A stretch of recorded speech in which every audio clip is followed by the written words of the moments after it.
Hey everybody, it's Bust with Battles with Bust number 531, and today we're doing battle with Gnar Zed.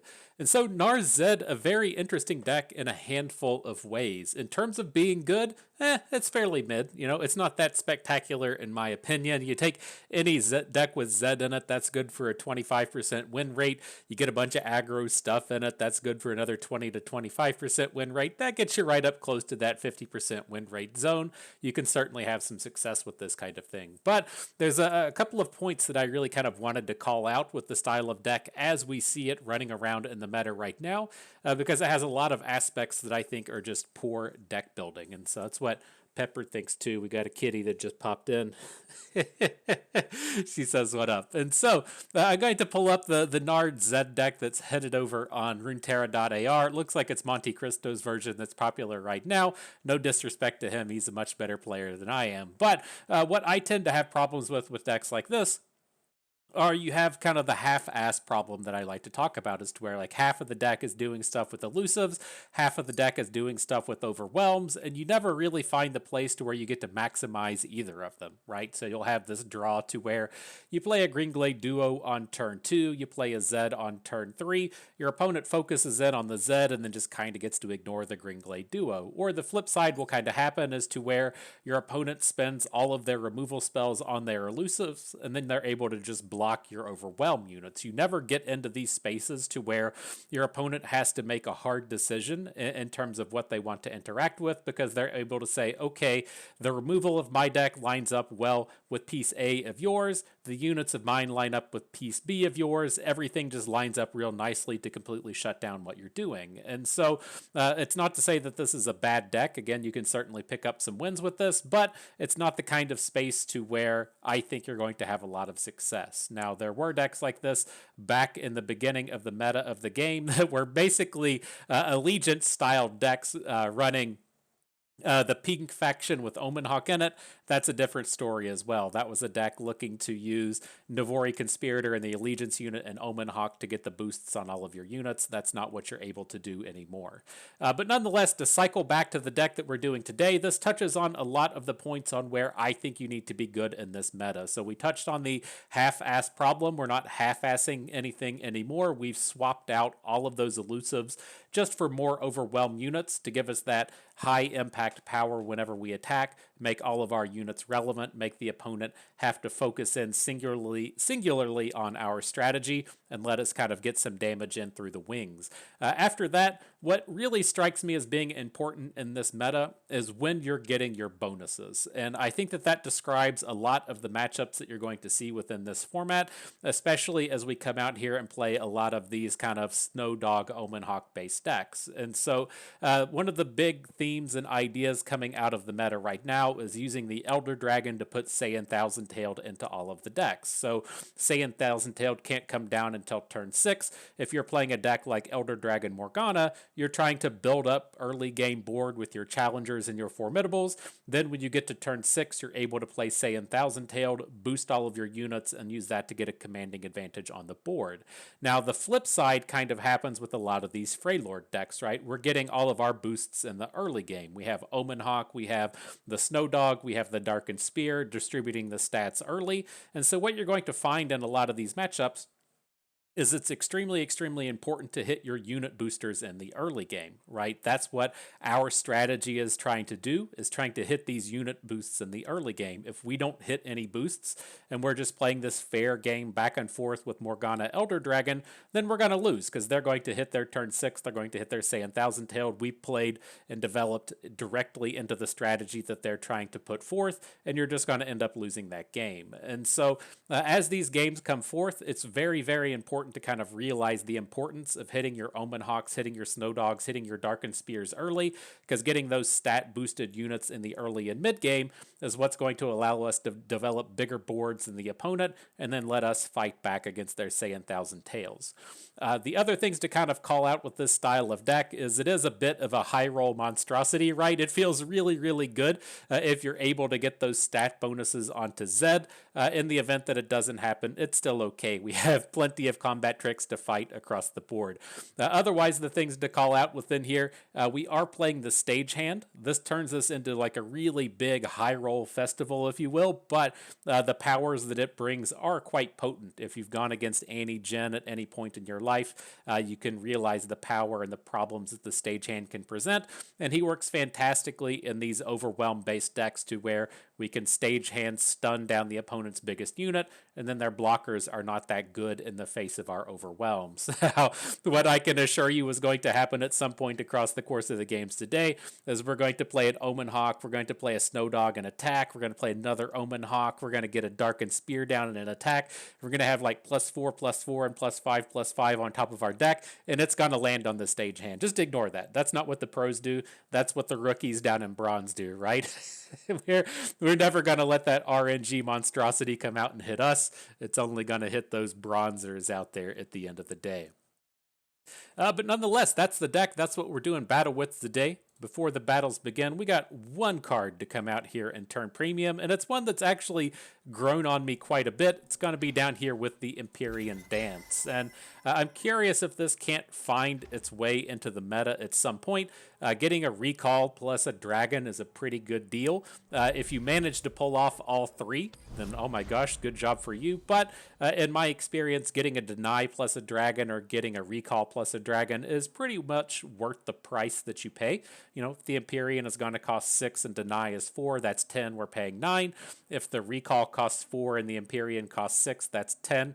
We're only paying 9, so that's a pretty good deal. And it's just a nice big game-breaking play towards the end game, just stopping a big spell and getting a big unit. I'm surprised it hasn't turned up as something that we're seeing one copy of a little bit more. It's probably because nobody plays the pink faction, but it is what it is, you know. All right, the battle of the Stagehand decks going up against Annie Jhin. Let's see what we can do. All the Stagehands turning up. We can't keep any of these. It's very important to get like persistent early game plays down against Annie Jhin. We would really love to find an Omen Hawk. Ruthless Raider is kind of okay. It can stop some of the 1 health plays from the opponent, but at least we kind of picked up a curve out here, right? Now, we are on the awkward end of the curve. This is one of the things you'll also find with this deck. You know, as we are talking about the importance of playing against Morgana and hitting your stat buffs, being on the odd attacks with the Snow Dog is really frustrating, since you basically just don't get the stat bonus at any point in the game. The same thing can kind of happen with Zed, as to where, you know, we have Zed on the even attack tokens. We can't really hit with him until turn 4. That's what we're seeing in this game. That can be kind of awkward. Can be kind of awkward having Snow Dog into Zed-based games to where you don't get to use both units on the good attack, but at the end of the day, it's still a pretty reasonable collection of cards, and it's still worthwhile to kind of pursue this stuff, even if the perfect situations don't always come together.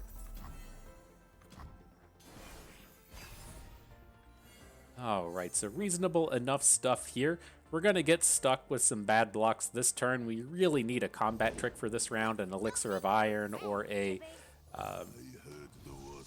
Sky Splitter. It didn't turn up. Opponent doesn't know that, and so maybe we won't get this big full-on aggressive attack, but I have a feeling that this turn is going to hurt. This one is going to hurt. Oh, fuck, he's got his Stagehand. Yeah, we're pretty much just dead at this point. This is an extremely challenging spot to come back from. We have to come in. We can block the Sunhawk and get domed for 8. That's not particularly good. Maybe he'll leave the Crackshot Corsair at home. He probably should never do that. Probably should not be leaving either of these attackers back. This is like the prime time to be attacking with anything, because I'm fairly confident that the correct block here is just onto the Stagehand. I'm going to take the value block here. Like, I typically take this idea up against Annie Jhin, that we're just going to be as defensive as possible and just prevent all of the damage that we can, especially in this space to where he already has Jhin in hand and he's hitting us with Lotus Traps, but we got to have something go right. Snow Dog a little bit too late. Having the 2/3s able to block Annie and stuff is always exceptionally good. We just hit all of the aggro end of our deck.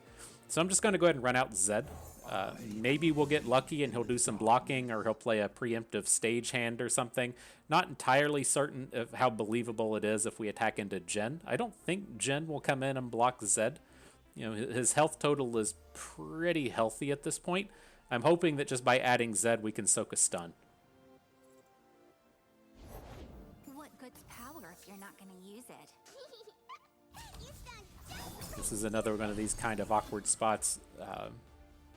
You know, why aren't we attacking with the Tusk Speaker if we have combat tricks? But Zed is ultimately fairly safe here.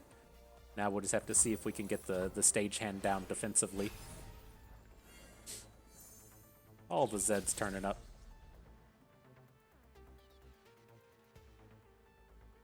Oh.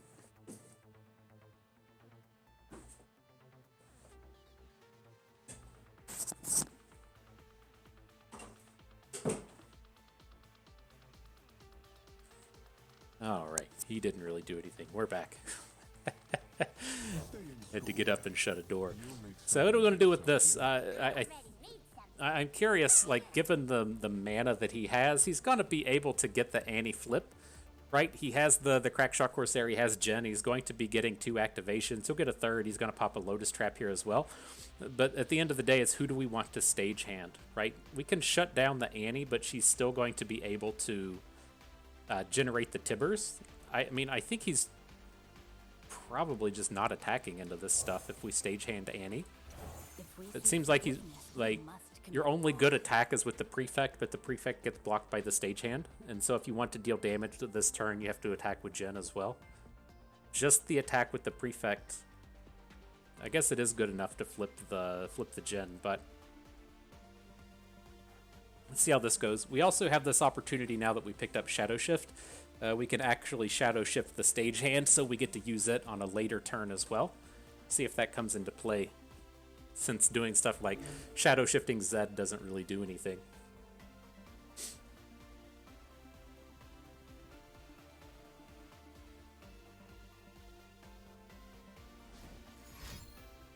Giving them a taste of their own medicine, huh? Giving them a little taste, you know?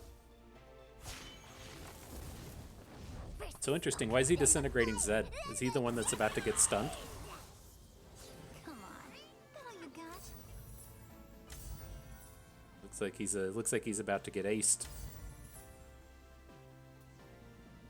No, he just has disintegrate on him, and then the stun goes over to Tusk Speaker. Okay. Take your place, Sure. and our show will begin.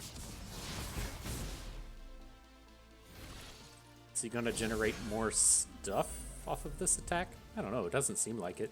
The curtain rises. Beautiful. Captain's orders. Bullet to the face. So what's happening with this? it's so tough to tell what's actually going down. I think that we're still just stuck. We can prevent as much damage as we can in the face of the Prefect, but I don't want to Shadow Shift to take that extra damage. Alright, yeah, I think we were probably just aced here, but Take your seat. see how it goes. Maybe we'll hit that dragon spell to counter the Nox and Fervor. Do not fear the shrouded path. We're not playing Nopifies or anything in here, so very good chance we're just dead to the spell, but we'll keep at it. Get 2 units on board this turn with Gnar now. I'm on board with that. Oh, he's just going to hit us with Tibbers, though, isn't he? Okay. Send. There's like a 0% chance we can ever get a lethal on this turn, and so I think we just send. Interesting block.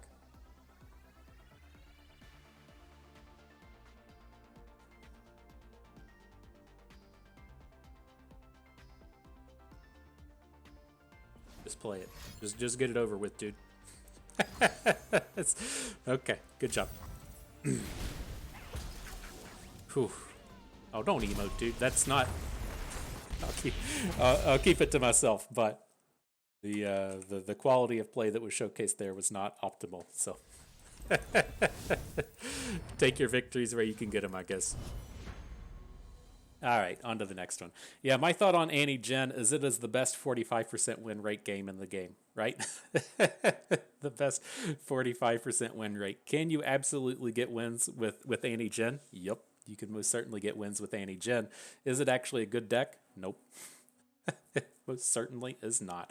I am actually curious as to what the win rate is with Annie Jhin in the games where it plays the Stagehand and the games where it doesn't. Like, I would be willing to take a bet that the games that it plays the Stagehand are like 60% win rates, and then the games that doesn't play the Stagehand are down at like 40, 35%. Has to be terrible. All right, on to the next one though. Drissoth being original with the Jax Ornn. See what we can do. Again, this is one of these spots to where it's so awkward having the snow dogs on the odd attacks. They can't really get in good attacks in the early game, right? As we're not attacking with this thing until turn 3. It kind of sucks, but is what it is. Go ahead and swing and see if we can't combat down this bird.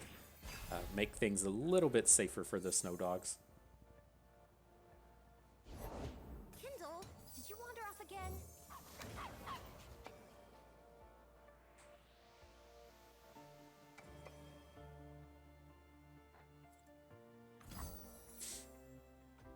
Alright, see if he's top decked that Zed.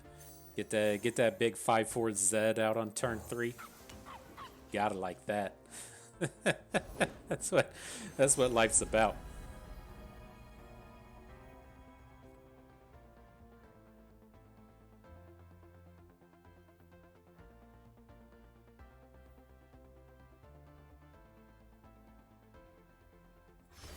Alright, what you got for us? What did you land on? Upcycled Rake. Alright, so it's still safe for the dogs. More than happy to trade. If he gets the block with no kill, that's fine. I don't feel like this is a time to spend a Wuju style. I feel like we'll probably find an opportunity to get both casts the Wuju style. We're pretty lacking on stuff to do at this point. So I mean, this might actually be the turn where it comes down. Getting our Snow Dog up to 2/3 with the spear and then going up +2/+2 doesn't feel good. Doesn't feel good at all. Alright. We'll still spear up. We're just going to have to take the combat cook damage. Not really willing to spend a Wuju-style Sky Splitter to try and take the combat cook down. But, I mean, we got a big boy on top. If we ever manage to draw one, we've only hit one unit since we played Omen Hawk, so whatever's hanging out on top of our deck is going to have +3/+3 at this point.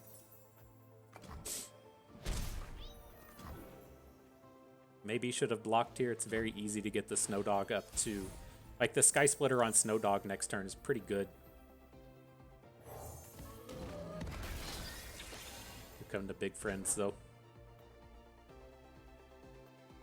Yeah, I don't like the no block here. It's like, I have in my head that we're going to get some kind of more creative block later, and then the Omen Hawk is kind of virtual card advantaging down these smaller units, but... being able to, say, pop that combat cook would have felt good.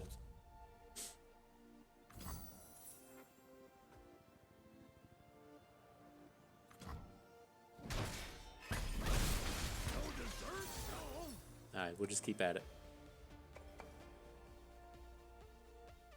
I want to keep our investments on our overwhelm plays, right? So I want to keep our Saurions alive, and then we'll see if we can't...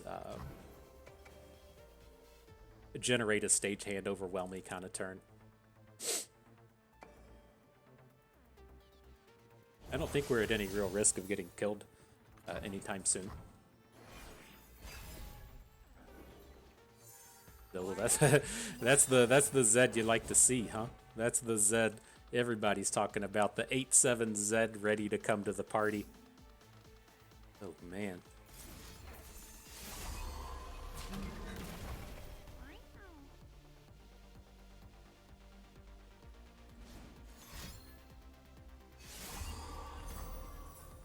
This just felt like too much damage. I think this is okay. I wanted to keep our overwhelms around, but just getting a little scary out here for me.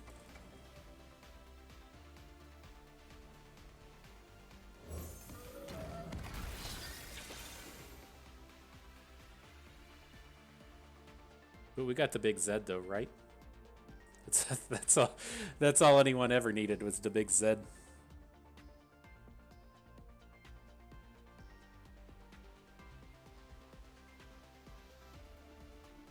Get that one copy of Ghost in here. Get the Zed ghosted. Get the Shadow Shift ghosted. What are you, Living Shadow? You got to be flipped for that piece of it, but some big surprise damage that can roll through.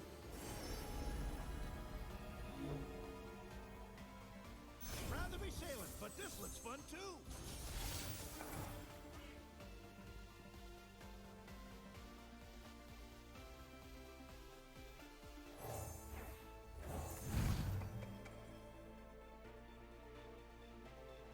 Right, so we should be safe here. If he's got another Sky Splitter, it's not going to be enough to take down the Saurion.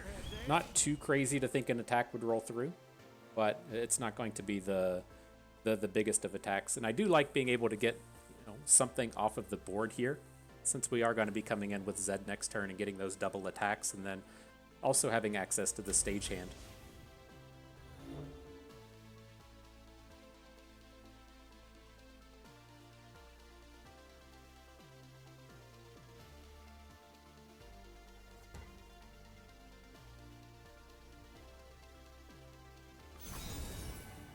This is the highest health unit in the combat cook. If he's got the Sky Splitter, it's only going to go up to 5 health, and then with the tough, it's not going to survive the combat.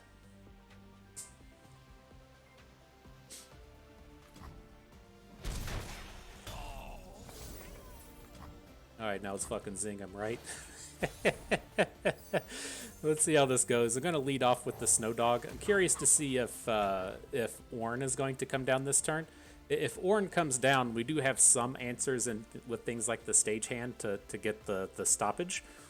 But I'd like to see a play come down now, and then next turn we just drop the Empyrean Dance on him. But we might just get a lethal here if he plays Ornn. I'm certainly not going to do the mathematics on it, but he's only going to have 2 blockers, right? So the 2 blockers block all of Zed. And then he's looking to take like 12, 16. Yeah, that should be lethal. Planned it that way. LOL Zed, look at that. Look at that, +6/+6. That's what the casuals are all out here talking about, huh?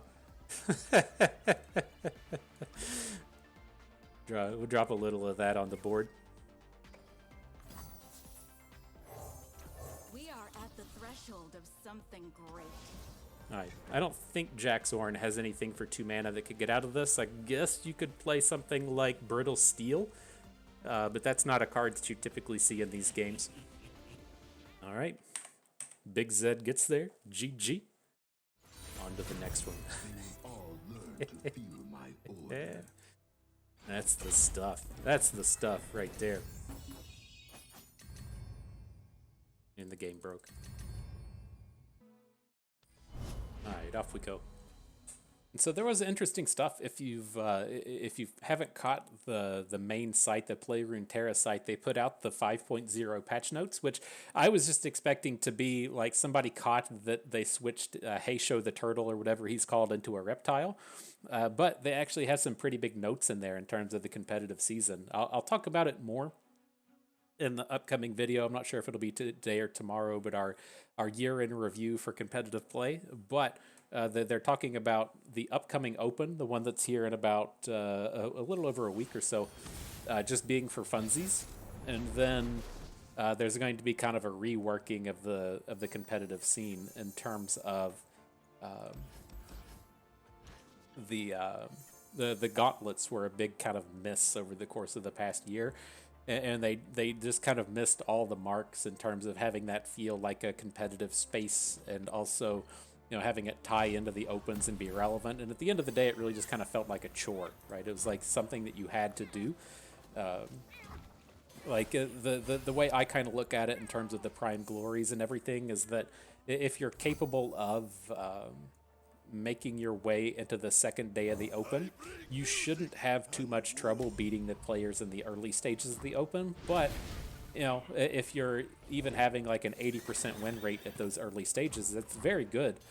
but it still gives you a lot of opportunities to lose, right? So say you're going to play in 10 opens over the course of the year, and you're going to have, 16 matches that would be free wins with all of the prime glories. If you physically had to play those with an 80% win rate, you're still going to be losing 2 or 3 of them at the end of the day, and that can, really just be enough in terms of getting you 1 or 2 points that you need to qualify for Worlds. And so it was, qualifying for Worlds wasn't really on my radar, but if you are in that spectrum of trying to get that far in, it's exceptionally important to hit that. And, just like unlocking all of the trophies and having to play in the gauntlets, it just always felt like playing in Gauntlet, if it was not during the Ruthless Rumbles, that you are just kind of playing against the less competitive end of the spectrum, and it didn't really promote. It just felt like you were beating up on noobs, if you will. Like it may not have felt that way for everyone, but at least for me, in terms of what it felt like was happening in the majority of the non-Ruthless Rumble gauntlets, was we were just spending our time beating up on noobs, and that doesn't really feel good for anyone. So hopefully whatever they have drawn up here in the upcoming days is gonna be a little bit more in the ways of feels good. It says the trophies and the prime glories are going to be much more relevant. So curious to see how it plays out. So here, this is kind of like a critical turn, right? He's going to be up to 6 mana anyways next turn, so he can pretty much play all of the big Elder Dragon cards as is. I think this is a safe attack with the Ruthless Raider because it's not going to die, but like losing blue Sentinels here, he needed to kill those off a couple turns ago for them to be ultra relevant in this space. So I'm curious to see how this plays out. We are building up to the Saiyan Thousand-Tailed here. Get it down next turn and try and boost all of our overwhelms. Do not care about the damage from the Cloud Drake. We can easily take that.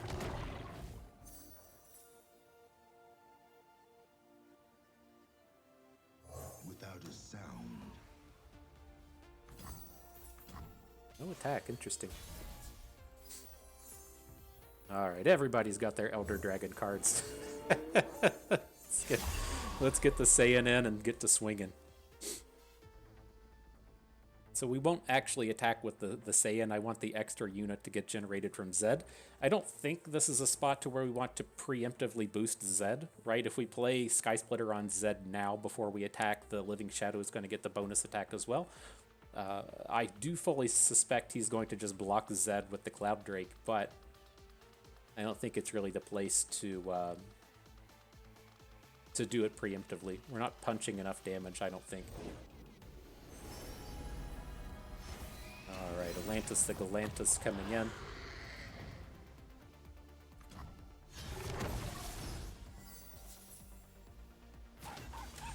Bring the spirits! They won't suffer long. So yeah, definitely going to be short of lethal, but, we could potentially make some big tempo plays this game with the Empyrean Dance, right? We get to send back whatever his giant play is next turn and then just attack with the full board. Seems like that should be enough to end the game.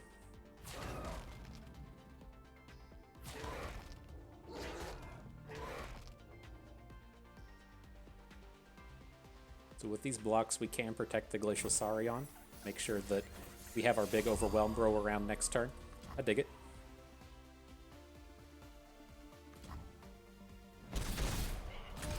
This is gonna be it. This is the time for it, right? The Empyrean Dance gets to do its thing. Is he capable of playing Elder Dragon next turn? Like, Elder Dragon with Dum Dum on the board does give him access to a bunch of boons. Goes Age of Dragons. I'm gonna say no thank you. Absolutely not.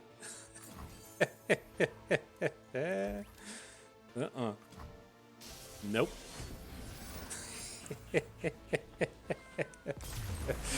That felt pretty good. That felt pretty good. Not gonna lie. That was a good feel that we just got right there. That's gonna carry me for at least like 3 days. Like playing these stupid pink cards and then just having that happen. Oof. Feels pretty good. Alright. But yeah, very interested to see what comes of the gauntlets. My thing with them is there's a couple of different spaces, like outside of it just feeling like a chore. You know, number one, it's kind of like when you look at like Magic or Hearthstone, the games to where you have to come out and spend physical money on the game. Here we're mulliganing for Omen Hawks and Snow Dogs. We'll see how much different this game feels now that we hit both of them compared to that last one. But you know, and so you have a lot of elements as to where if you're not just either A, playing to be, you know, like number one in the world or hit some kind of competitive goal of yours, or if you're not playing just for funsies, you know, there's nothing wrong with just playing for funsies, but people typically want like a little bit more than just the funsies. Otherwise, you just go and grind the ladder. But with the pricing of the game, there's not a ton of reason to do it, right? Within Magic and Hearthstone, you can play in the tournaments. If you win in the tournaments, you generate whatever gems it is, so you don't have to spend physical dollars on the game. And then you can build your collection that way instead of spending money. And, you know, that aspect just doesn't exist in Runeterra. I'm sure there's like 2 people in the world that that have to spend money on the physical cards, but at the end of the day, it's not something that you really see a ton of. And I feel like that that's one of the kind of real bummers of Gauntlet, is that there isn't that going infinite aspect. And so I'm not certain what the reward is supposed to be if you're not trying to you know, hit those big goals. And so ultimately I feel like that is a big pain point for the thing. You know, like, why are you playing Gauntlet if the trophies and stuff don't matter? Because you're not playing it for collection building. And otherwise, I think, you know, best of 3 is really a super fun format, and there's just not enough best of 3 rolling around. I wish there was more of it out there. But Without a sound. another kind of downside to Gauntlet, the scheduling is always super awkward. There's some weird formats in there to where on one side of the coin, Gauntlet is like competitive stuff, right? It's like Ruthless Rumbles and the like, and the highly competitive events, and then the next week it's like Freeform, and the next week it's Singleton, and so it's really kind of unclear which aspect the gauntlets are supposed to be appealing to. Explosives primed. Fight or die. All right, back to this one. We still got pretty good blocks on this board. We shut down essentially everything here. At the end of the day, he's gonna have a Crimson Pigeon, and we're still gonna have almost full board. Want to take away the Crackshot Corsair and just take the 1 extra point of damage from Sunhawk. I'm on board.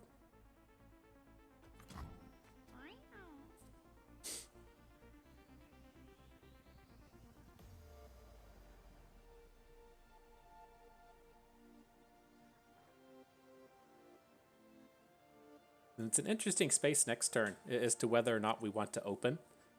I mean, he's got Jhin in 1 card, but if we play Gnar, we can't play Sky Splitter. And are we willing to just give up Zed to not kill Jhin and get damage in, right? And so if we can't do that, we probably just want to open attack. But I want to get Gnar on the board. It's tough. But, you know, it's like night and day comparison, this game to the other one. The opponents hasn't had as good of a curve. They've, you know, hit a lot of the high points of the Annie Jhin curve, but they didn't have that kind of like turn 1 Annie into relevant unit into stagehand kind of thing. But you just get so many shutdowns here with the bird into the snow dog, to where we're just coming out here and winning all of these combats. It's night and day.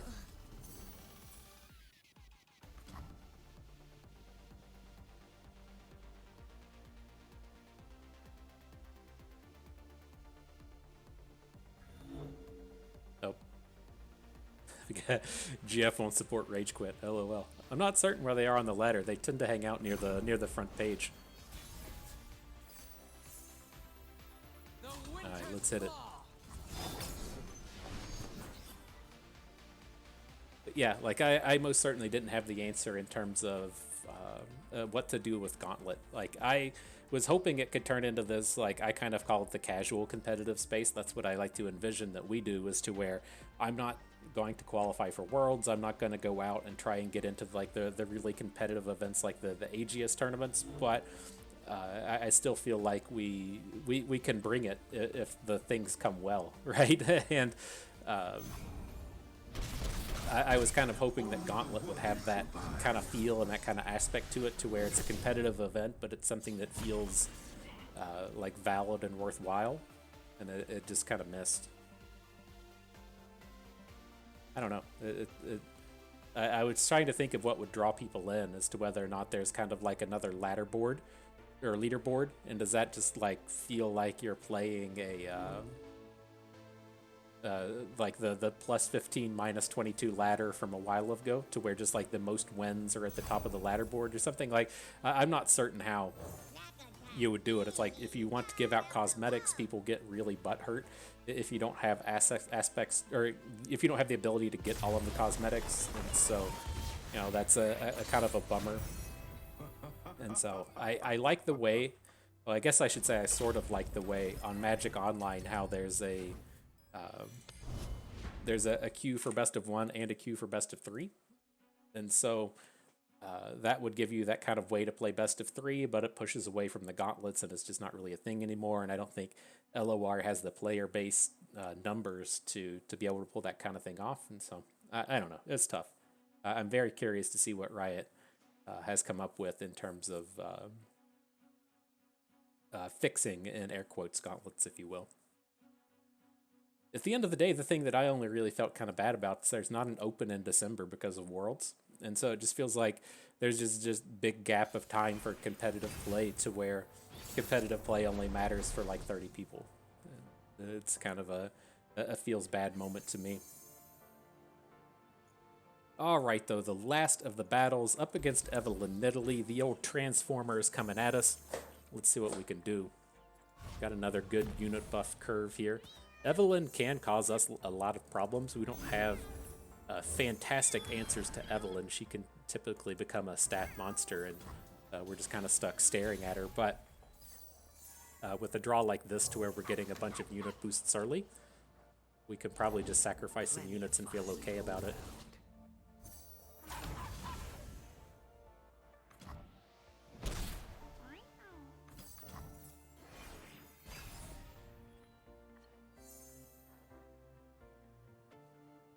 At no point in any of these games, though, have I been like, man, I wish I had a Green Glade duo.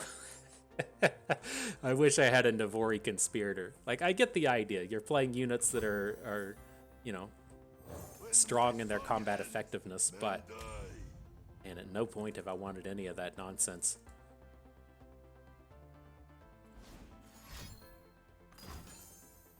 What you got for us? A hate spike? Okay.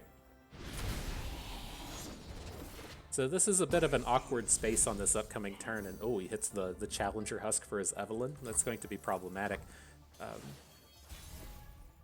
It's just like, if we add a unit and he has Evelynn, then we're just going to get smoked. But if you just draw Zed, everything will work out fine. Just get that big-ass Zed out here. Why not? What a joke of a champion. Alright, so there's the Evelynn. We're just bigger than her. I'm going to attack with everybody here. I don't think he ever blocks Zed with Evelynn. That's a scary block when your opponent just like swings right into her. Like, you just lose this game 100% of the time. Well, I was going to say, you lose this game 100% of the time if your opponent has the combat trick, but I guess this deck can have a lot of like exhaust style cards into Zed here. And a hate spike over onto the Snow Dog. That's fine. Does it hurt? Bunch of impact bros. Hasn't landed on the regenerates to protect Evelynn. There's the regenerate. I want more.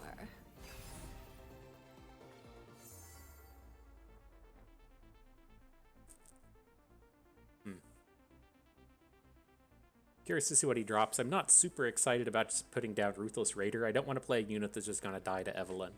So we'll see if he adds a unit. He has to add a unit to make her relevant. So he's done that now. This has to feel like a pretty scary attack, though. Playtime.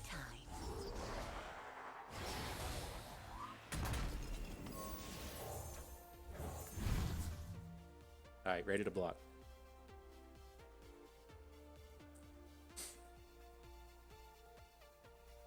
I have their scent.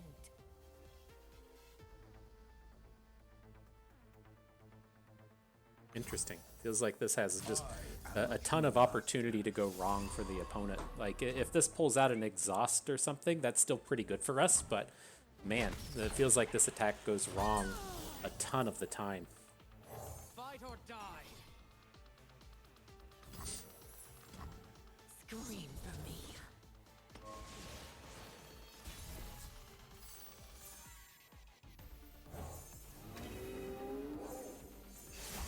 Alright, combat time.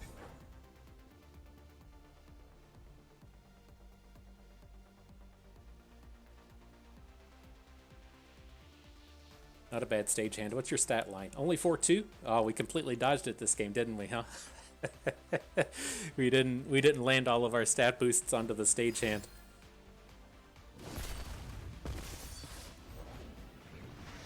It's gonna be a Bakai fight into Zed. That's strong. That's strong.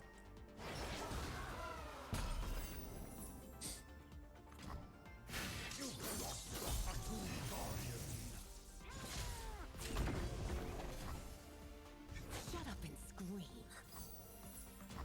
Alright, still feels pretty reasonable though. Again, he doesn't have the permanent regenerate onto Evelynn, so if she wants to attack into something, she's probably gonna die now. I'm not certain what else is gonna pop out of this deck, but feels pretty safe. Get this ghosted Anaka on next turn. that's the path to victory, huh? Ghosted Anaka. So what do we got? He hits the lucky find.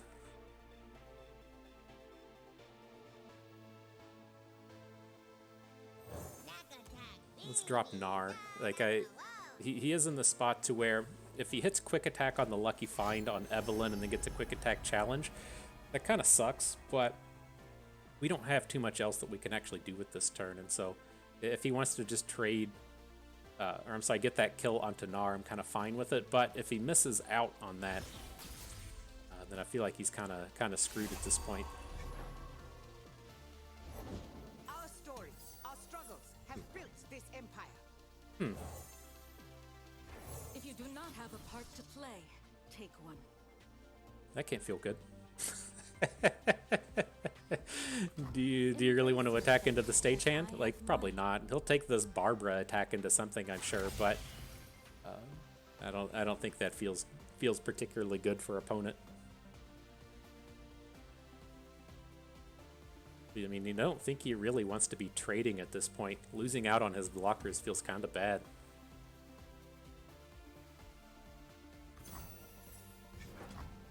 Scream for me.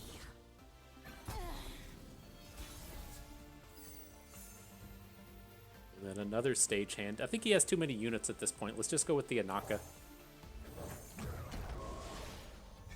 Like, if we Anaka into an overwhelm, we're pretty close to lethals here. Like, he's gonna have to block most of our stuff. His units don't really like blocking at this point. God, more. Is that enough? Oh my god. Oh, that sucks so much. We've been getting murdered by these Bakai. That's pretty good. That's pretty good. I'll give it that. So I mean, we're pretty much just stuck with Gnar at this point now.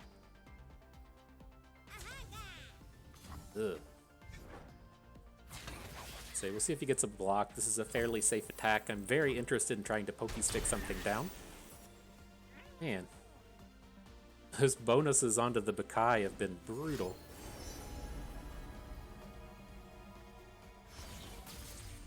Not really something that was on my radar. That's it. But we still have a pretty healthy life total here.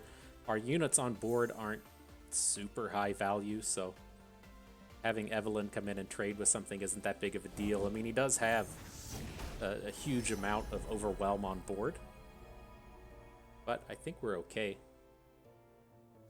Don't like seeing Big Game Tycoon come down. I don't know if we're going to be able to win the game fast enough at this point. Is the kind of scary thing here. we seek forgiveness, we must commit all. What we do is so much bigger than us both. But this does at least leave us in a place now to where... Oh, Jesus. Is this gonna... Well, he doesn't... It takes 5 mana to flip the shadows in the brush that really counts. So our lowest... It should just be this thing, right? The All-Terrain Trooper is the only one we have to worry about. Weakest enemy should be the Ruthless Raider. We can add in Zed. I don't think we ever want to block with Zed, but I don't think, you know, we'd rather not die. If we have to come in and block Big Game Tycoon to ensure that we don't die, then we'll do that with Zed.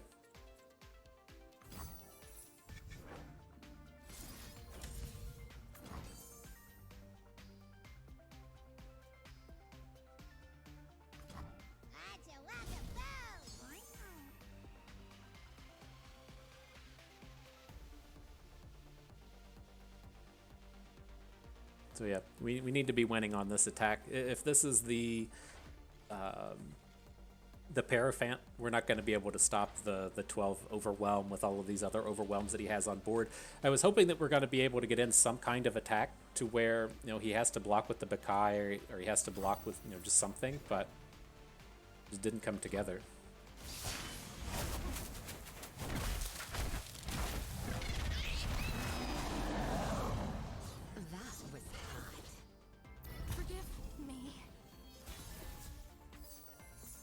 Let's see how we can get murdered by another Bakai. I think we want to just go for the Anaka again. Like, just the way that I envision these attacks are, we're going to elusive the Anaka, we're going to hook the Big Game Tycoon out. So then we'll get in the 6 with Anaka, and we have Overwhelm on the Gnar and on the Ruthless Raider. And he has all of these small bros on board, so we should be able to, like, chip in a couple of extra points of damage. The big thing will be if we get to hit an Overwhelm on Anaka. Like, if he's got Quicksand at this point, then we're just dead as it is. It doesn't matter, but curious to see how that plays out. So let's see. Overwhelm.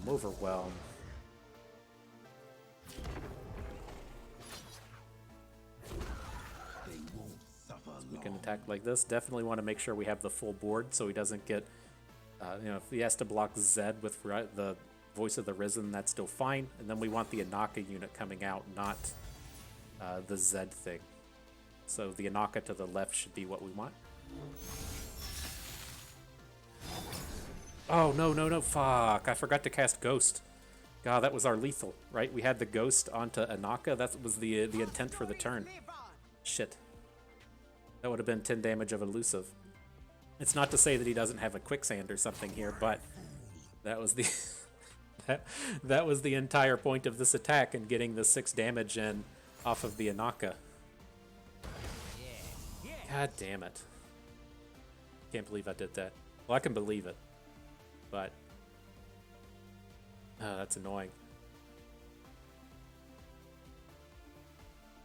Poacher didn't do what he wanted.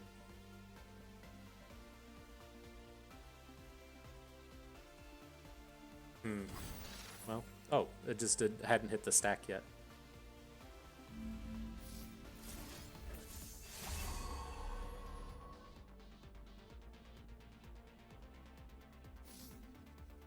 I think we're okay to lose... Are we okay to lose Anaka? Like, I'm just envisioning wanting to hang on to Elixir of Iron so that we can block next turn.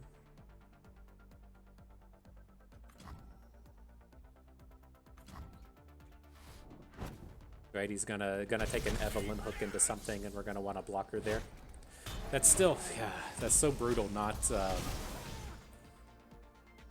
casting our Ghost. That was the whole point in the whole game plan, casting Ghost on our unit, and then we just straight up didn't do it. Well done, Bust. Well done. And now peace is just moments away. All right, let's see. I mean, he barely got 17 damage over here on the left. I don't think he has the lethal just yet. Uju style can give us another 2 bonus health.